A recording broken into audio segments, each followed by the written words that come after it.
दक्षिण भारत में एक नया ट्रेंड चला है।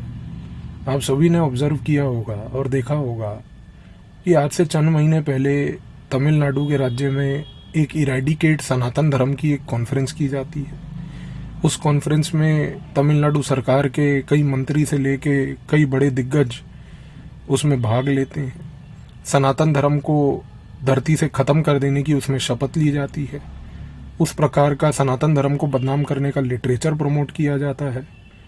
इसके बाद हाल ही में अभी चंद दिन पहले हमने देखा कि तमिलनाडु के बाजू वाले राज्य में, दक्षिण भारत के कर्नाटका में, कि वहाँ पर एक बड़े मंत्री का भाई सांसद होने के नाते ये बात बोलता है कि भाई भारत जो है उससे दक्षिण भारत को बिल्कुल ही अलग हो जाना चाहिए और दक्षिण भारत को अपना एक देश बना लेना चाहिए। केरला के बारे में तो जितना भारत विरोधी हरकतें होती हैं, जितनी बात की जाए उतनी ही कम है। वो तो पूरे विश्व स्तर पर प्रसिद्ध है इन चीज़ों को करने में।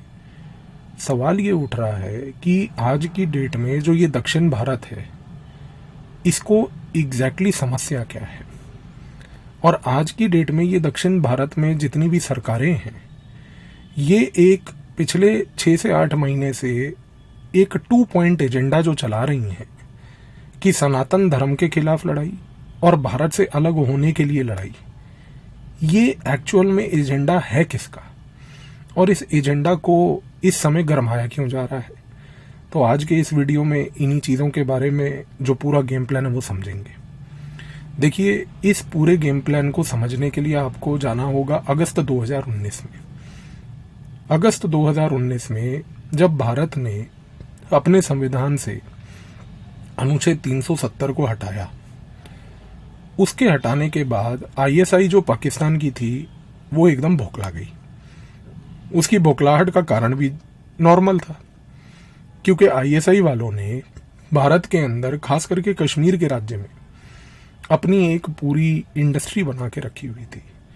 उस इंडस्ट्री में भारत के नौकरशाही थे, कश्मीर में जो नौकरशाही थे, इसके साथ साथ कश्मीर के नेता, कश्मीर की कई राजनीतिक पार्टियां, उनके कार्यकर्ता, जिनको आज की डेट में हमारी सुरक्षा संस्थाएं ओवरग्राउंड वर्कर के नाम से भी जानती हैं, ये सारे लोगों ने एक पूरी ऐतिहासिक तौर से इंडस्ट्री बना रखी थी कश्मीर में, कश्मीर को नर्क बनाने की।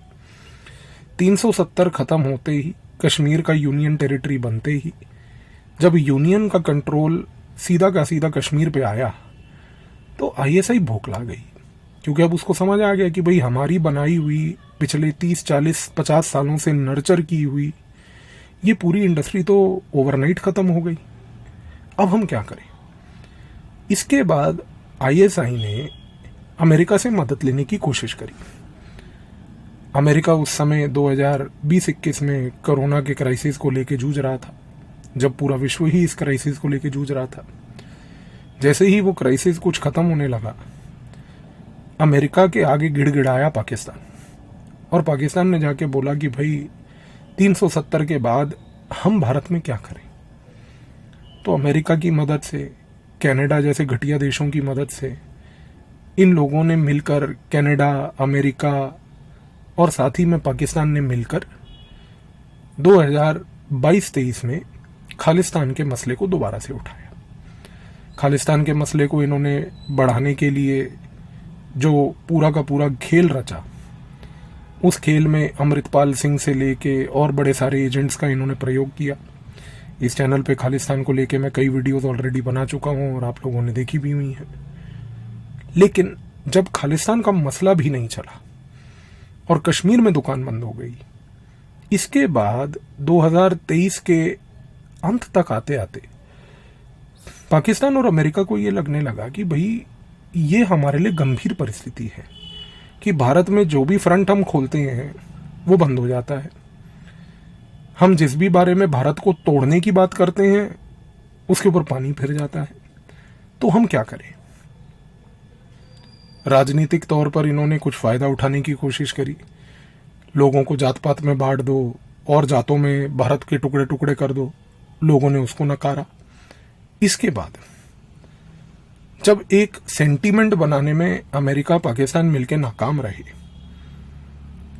इस परिस्थिति में आज की डेट में इन्होंने अमेरिका और पाकिस्तान ने मिलकर ऐतिहासिक तौर से भारत की एक पुरानी फॉल्ट लाइन जो थी, और वो फॉल्ट लाइन को पकड़ा, और उस फॉल्ट लाइन का नाम था द्रविड़िस्तान।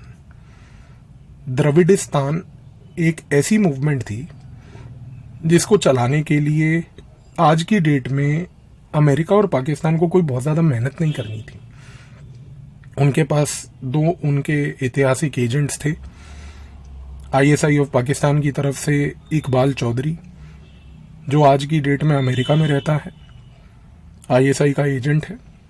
और ये आदमी इकबाल चौधरी, जो आईएसआई का एजेंट है, ये एक सिख का रूप धारण करके अमेरिका में रहता है। और सिख का रूप धारण करने के बाद इस व्यक्ति का नाम है भजन सिंह बिंदर।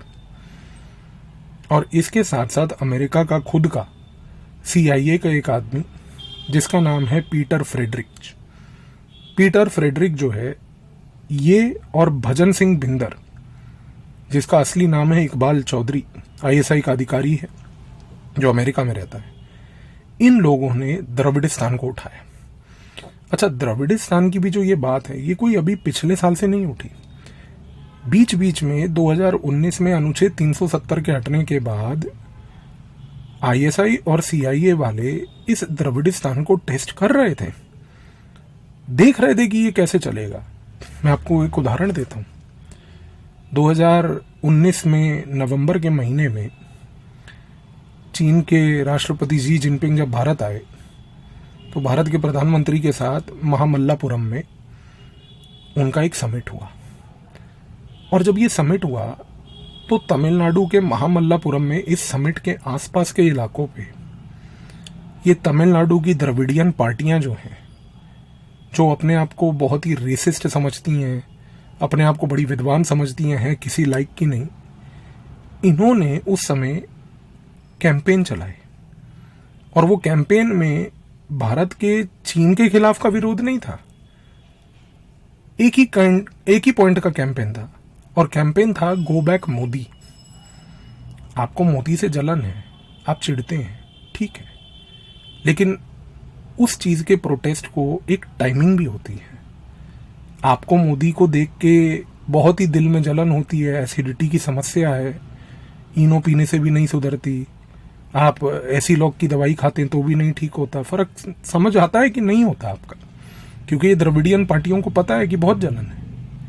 लेकिन दिक्कत क्या है, हम एक किसी दूसरे देश के राष्ट्रपति को भारत बुलाकर एक समिट कर रहे हैं। उस समय ये घटिया राजनीति को आप थोड़े समय के लिए रोक लेते, लेकिन नहीं, उस समय तमिलनाडु में गो बैक मोदी के पोस्टर लगे हुए थे।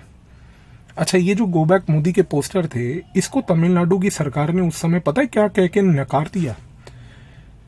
तमिलनाडु की सरकार ने जब इन गो बैक मोदी के पोस्टर्स पे इन्वेस्टिगेशन करी, तो इन्वेस्टिगेशन करने के बाद उन्होंने ये कह के नकार दिया कि ये तो लोगों के छोटे मोटे सेंटीमेंट हैं, इनको हम कैसे काबू पा सकते हैं। आपने एक चीन जैसे देश के राष्ट्रपति को बुला के भारत में उसके सामने ये पेश कर दिया इन पार्टियों ने कि देखिए भारत में ये फॉल्ट लाइन है कि हम लोग एक दूसरे देश के राष्ट्रपति के सामने भी एकजुट होने के लिए नाकाम हैं, हम इतने गिरे हुए और निकम्मे लोग हैं। ये चीज हुई। आईएसआई का, CIA का इस पूरे कैंपेन के पीछे बहुत अग्रेसिव हाथ था, और इस अग्रेसिव हाथ के पीछे जब उन्होंने देखा कि ये द्रविडियन रीजन जो है साउथ इंडिया का, दक्षिण भारत का, इस इलाके में अगर वो ये प्रकार की हरकत करने में सक्षम रहे, तो उनको ये चीज समझ आ गई कि आने वाले समय में इस फॉल्ट लाइन को और सफलतापूर्वक तरीके से एक्सप्लॉइट किया जा सकता है। और फिर यही हुआ आगे। 2019 की ही बात है कि तमिलनाडु में एक संस्था है जिसका नाम है द्रविड़ कज़ंगम। द्रविड़ कज़ंगम जो है ये बनी थी 1944 में। इसको बनाने वाला एक व्यक्ति था जिसका नाम था EV रामास्वामी पेरियार। बड़ा महत्वपूर्ण व्यक्ति है, बहुत लोग इसको पूजते भी है। पूजने लायक इसमें जबकि कुछ है नहीं, क्योंकि इसकी अगर आप असलियत को कभी जांचें पड़तालें और इतिहास की किताबों में पढ़ें तो आपको समझ आएगा कि इस व्यक्ति ने भारत को तोड़ने की कोई कसर नहीं छोड़ी थी उस समय भी। पर मैं ऐसा क्यों बोल रहा हूं? आप कभी किताब पढ़िए, और मैं आपको किताब भी बताता हूं। इस बंदे ने ईवी रामास्वामी पेरियार जो है, इस बंदे ने किताबें लिखी हैं, और इसकी सबसे महत्वपूर्ण किताब है तमिल एंड तमिल्स। आप अगर ये किताब पढ़ते हैं ना, इस किताब में इसने काफी सारी चीजें लिखी हैं जो बड़ी कॉन्ट्राडिक्टरी हैं। पहली चीज, ईवी रामास्वामी पेरियार, जिसको तमिलनाडु के लोग कहते हैं कि भाई हम लोग तो रामास्वामी पेरियार को तमिल्स का एक बहुत बड़ा इंटेलेक्चुअल मानते हैं। पहली बात तो ये आदमी तमिलियन था ही नहीं। इसने अपनी इस किताब तमिल एंड तमिल्स में ये बात लिखी है कि ये तो कर्नाटका का, कन्नडिगा का रीजन का था। दूसरी बात, इस बंदे ने, अगर आप इसके ऐतिहासिक तौर को समझते हैं और देखते हैं, आप जान के हैरान होंगे कि 1947 में जब भारत और पाकिस्तान का बंटवारा हो रहा था, ये वो व्यक्ति था जिसने जिन्ना को खत लिखा था, और खत लिख के उसको बोला था 1947 में कि यार जिन्ना, तुमने पाकिस्तान तो बना लिया, अब मेरी मदद करके मुझे भारत से छुटकारा दिलवा के हमें भी तो ये द्रविड़िस्तान बनवा दो। इन लोगों के मन में भारत से अलग होने की जो प्रथा है ना, ये आज की नहीं, 1947 से है। क्योंकि ये अपने आप को ना कभी भारत का मानते ही नहीं है, क्योंकि इनको लगता है कि ये तो एक ब्रह्मांड के ऐसी जगह से उतरे हैं कि भैया इनको पूरे ब्रह्मांड में, पूरे सारे संसार की सबसे ज्यादा अकल है। अब समस्या क्या थी? समस्या यहां पर यह भी आई कि चलो इसने जिन्ना से चिट्ठी लिखी, ये सब तो ऑन रिकॉर्ड है, पर इस बंदे की जो किताब है, जो तमिल एंड तमिल्स मैंने आपको बताई, आप कभी उस किताब को अगर ध्यान से पढ़ेंगे ना, ये बंदा जिसको तमिलियन लोग अपना हीरो मानते हैं, ये बंदा लिखता है उस किताब में कि तमिल भाषा जो है वो एक असभ्य भाषा है। ये तमिल भाषा को इतना गलियाता है, इतना बुरा भला बोलता है कि जिसकी कोई हद नहीं। अच्छा, दूसरी सबसे बड़ी बात, ये बंदा इसी किताब में ये भी लिखता है कि जो तमिल लिटरेचर है, हमारे यहाँ पर तमिल लिटरेचर इतना पुराना, इतना बेहतरीन संगम लिटरेचर है जो विश्व स्तर पर आज की डेट में सारा विश्व जानता है, ये बंदा उसको भी गलियाता है। और कैसे गलियाता है? ये कहता है कि भाई ये जो तमिल लिटरेचर के जो बड़े महत्वपूर्ण लोग हैं, जैसे कि थोलकापियन है, थिरुवल्लुवन है, कंबन है, ये बंदा पेरियार इन लोगों को गलियाता है। ये नफरत की राजनीति को इन लोगों ने इस प्रकार से अपनी किताबों के थ्रू लोगों के मन में भरा है। और तीसरी सबसे बड़ी चीज, इस बंदे ने हमेशा एक चीज बोली है कि तमिल छोड़ो, अंग्रेजी पकड़ो। मैं आपसे एक चीज पूछना चाहता हूं, और मुझे आप एक चीज बताइएगा अगर इस चीज में मैं गलत हूं या नहीं। भारत में रह के आप अपनी जो नेटिव लैंग्वेज है उसको जानिए, उसके बाद हिंदी जानिए। आप नेटिव लैंग्वेज और हिंदी, आप कर्नाटका के हैं तो अपना कन्नड़ जानिए और हिंदी जानिए। ये पागलपन कि अंग्रेजी जाने बिना जीवन में कोई प्रगति नहीं हो सकती, ये किसने भरा है? ये थॉट भरा है इन जैसे लोगों ने, क्योंकि ये ब्रिटिश का एजेंडा उस समय से लेके आज तक चलाते आए हैं।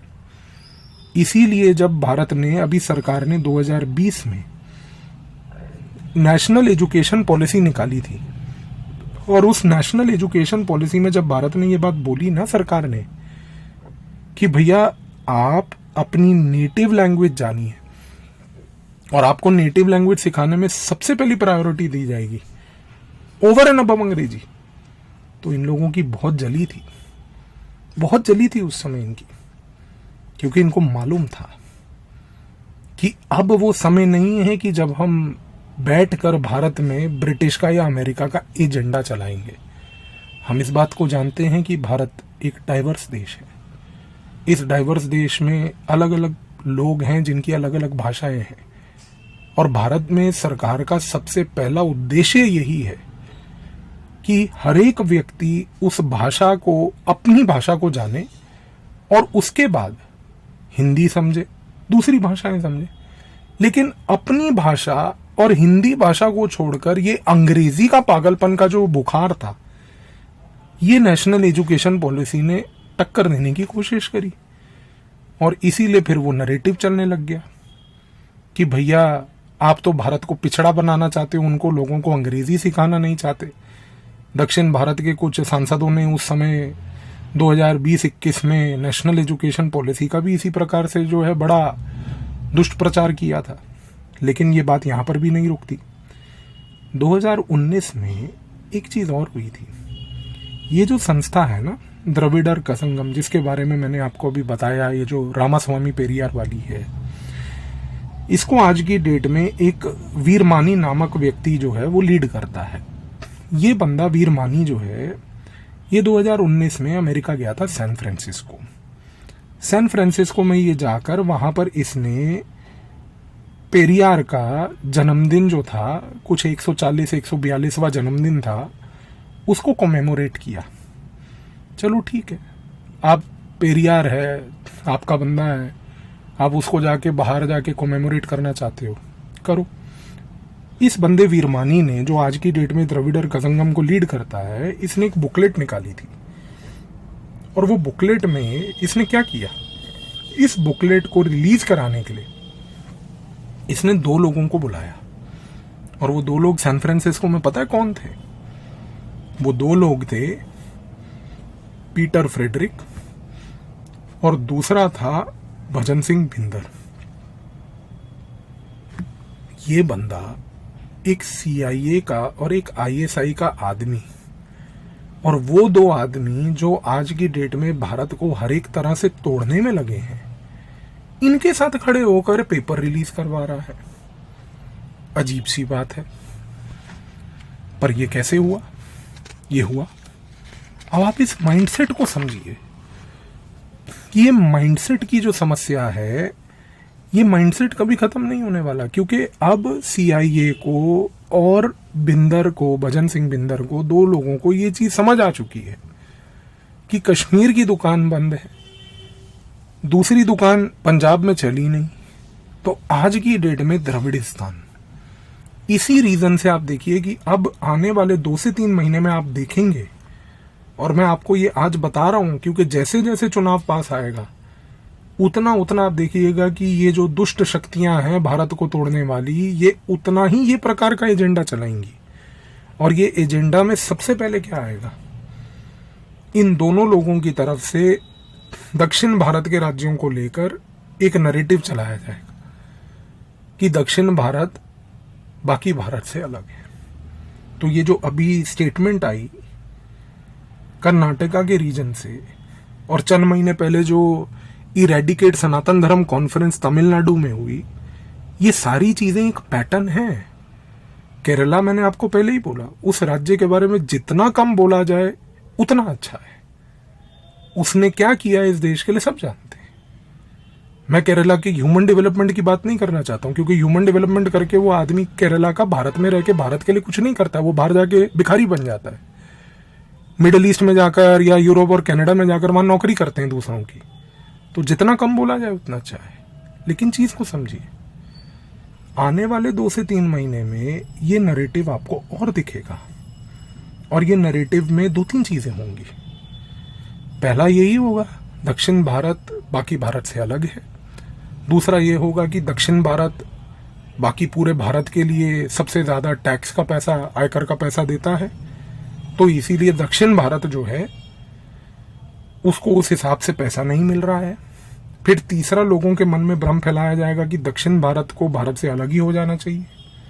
चौथा, ये फैलाया जाएगा कि भैया दक्षिण भारत और बाकी भारत के बीच में एक सनातन धर्म को लेकर लड़ाई, और फिर सनातन धर्म के बेसिस पे पूरे राज्य को, राज्य के लोगों को और जात पात में बांट के ये लड़ाई को और आगे बढ़ाया जाएगा। तो इन लोगों का एजेंडा क्लियर है। एजेंडा सिर्फ ये है कि भारत किसी भी तरीके से सिर्फ टूटे, जुड़े नहीं, क्योंकि इनके पास और कोई तरीके की बात तो होती नहीं करने की। तो ये 3-4 पॉइंट का एजेंडा ये लोग जो चला रहे हैं, आप इस चीज को समझिए, ये इनका पर्सनल एजेंडा नहीं है दोस्तों। ये सारा का सारा एजेंडा बाहर से डिक्टेट होता हुआ आ रहा है, क्योंकि आज की डेट में एक मजबूत भारत, एक बढ़ता हुआ भारत, ये लोग देख के डाइजेस्ट नहीं कर सकते। अमेरिका को ये चीज देख के बहुत दिक्कत हो रही है, जलन हो रही है कि भारत और भारतीय लोग किस तरीके से क्यों इतनी प्रोग्रेस कर रहे हैं। और मैं आपको ऐतिहासिक तौर पे ये बात बोल रहा हूं दोस्तों कि अगर आप इतिहास पढ़ते हैं तो इतिहास हमेशा आगे का गवाह होता है। आज से 40 से 50 साल पहले अमेरिका चाइना के साथ वही व्यवहार कर रहा था जो अमेरिका भारत के साथ आज कर रहा है।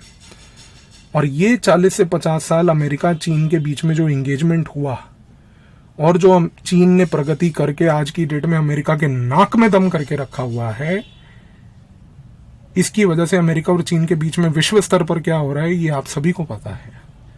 और मैं आपको बता रहा हूं कि ये जो अमेरिका आज की डेट में भारत के साथ इतना एंगेज करके भारत को इतना बढ़ावा दे रहा है ना, ये 10 से 20 साल के अंदर अंदर भारतवासियों की प्रगति को देखकर समझ जाएगा कि भारत मेरे लिए एक दूसरा चीन बनता जा रहा है।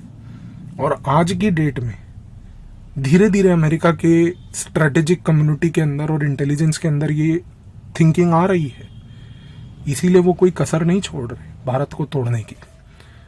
तो ये जो नॉर्थ साउथ डिवाइड कि दक्षिण भारत को भारत से अलग हो जाना चाहिए, इसको इस लार्जर पिक्चर में देख के चलिएगा। और आने वाले 3 से 4 महीने जब तक भारत में चुनाव नहीं होता, इस जहर को बढ़ते हुए भारत के अंदर देखिएगा। तो आई होप अब आप समझ रहे होंगे कि यहाँ पर ये कोई लिमिटेड गेम्स नहीं है, ये एक बहुत बड़ा प्लान है, ये बहुत बड़ा एजेंडा है जो चलाया जा रहा है, और इस एजेंडा से हमें बचना है। धन्यवाद।